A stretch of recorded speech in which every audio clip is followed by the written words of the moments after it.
DJ Santosh Kumar Maravi Nawatola Gaura वाले। का हो गए वो तो का हो गए भाई कनिहल बिची मार दी हाय दैया देखा बही मैं झाड़ दूँ तो राधा तिरल बांट नहीं अलकर जगह कैसे दखावा ये दाई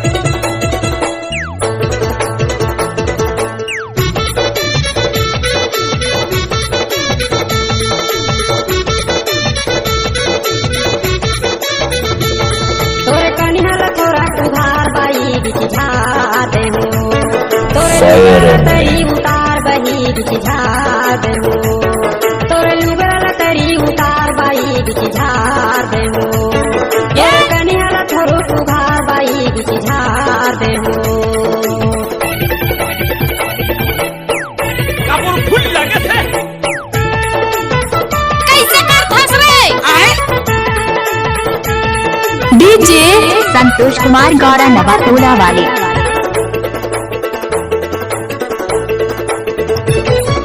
जैन कनिहा माझार करत है छुएला मोला परही हो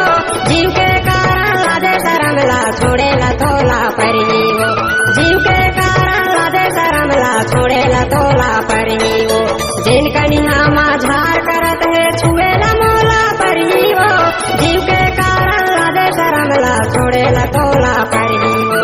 जीव के कारण लादे शरमला छोड़ेला तोला परही हो सही तो कैसा देखना वो गोरी सही तो कैसा देखना वो बाई बीच में ये दाई तोरे साया के नारा लतान बाई बिची झाड़ दे तोरे कनिहल बने उधार बाई बिची झाड़ दे अरे जा जा अरे हटा चल अपना बजा।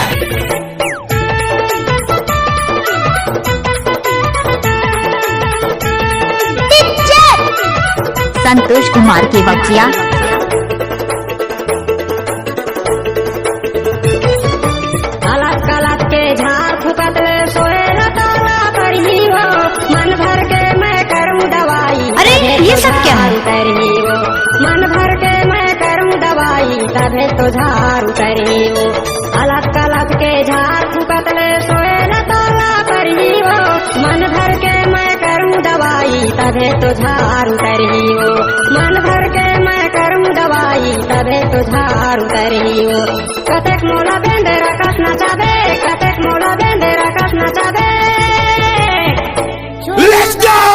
दाई एक दुए मिनट के है काम बाई बिची झाड़ दे तोरे साया के नारा लतान बही बिची झाड़ दे तोरे लुगल तरी उतार बाई बिची झाड़ दे